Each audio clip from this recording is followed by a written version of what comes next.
Presentasi perencanaan pembelajaran. Sebelumnya perkenalkan, nama saya Kokom Komalasari dari Prodi PGSD Universitas Halim Sanusi PUI Bandung semester 2 dengan NIM 122002001. Kita akan mulai ke presentasinya. Nah, yang pertama tuh ada pengertian perencanaan pembelajaran. Yang kedua itu menurut para ahli. Yang ketiga ada strategi perencanaan pembelajaran dalam perkuliahan.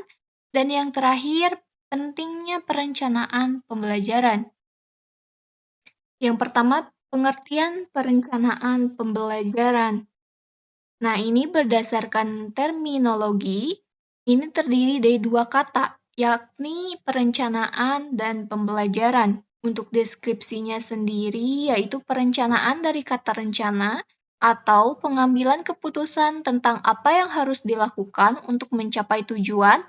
Perencanaan pembelajaran juga merupakan proses pengambilan keputusan, hasil berpikir secara rasional tentang sasaran dan tujuan pembelajaran tertentu, yakni perubahan perilaku serta rangkaian kegiatan yang harus dilaksanakan sebagai upaya pencapaian tujuan tersebut.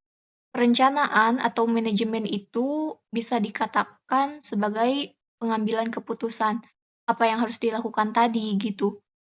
Apakah kita bisa berpikir dan belajar dengan baik atau mungkin kita harus memproses revisi gitu. Menurut para ahli, pengertian perencanaan pembelajaran itu yang pertama ada dari Eli.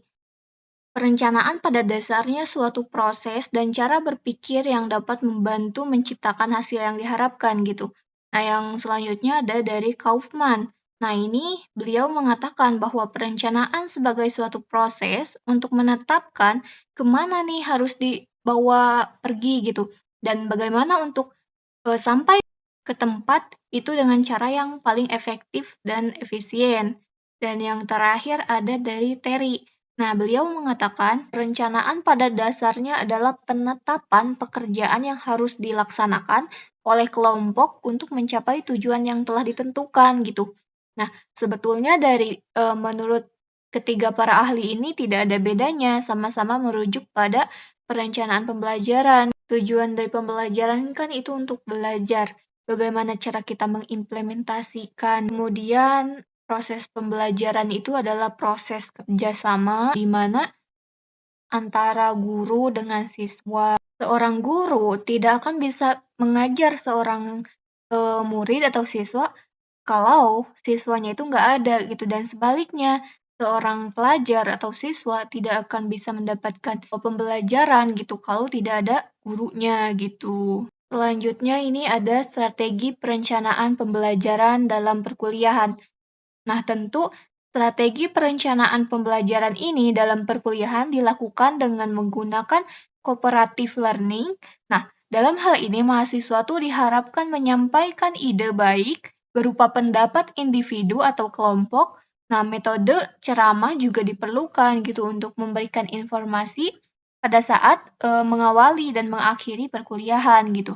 Sehingga kerangka perkuliahan dapat dipahami oleh mahasiswa. Demikian pula dengan metode penugasan gitu.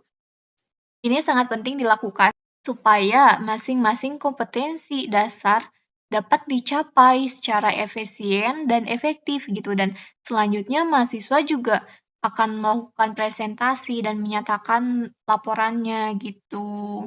Ada pentingnya perencanaan pembelajaran.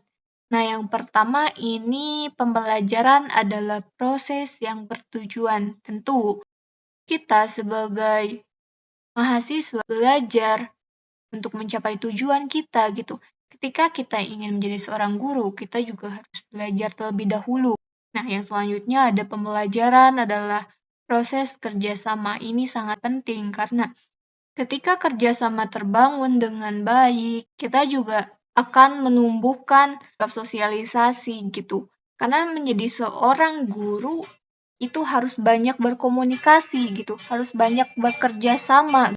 Yang ketiga ada pembelajaran adalah proses yang kompleks. Terakhir ada proses pembelajaran akan efektif manakala memanfaatkan berbagai sarana dan prasarana yang tersedia, termasuk memanfaatkan berbagai sumber belajar gitu. Seorang guru yang baik itu akan menyiapkan mulai dari RPP, silabus, dan lain sebagainya itu dengan baik. Itu yang bisa saya presentasikan. Terima kasih.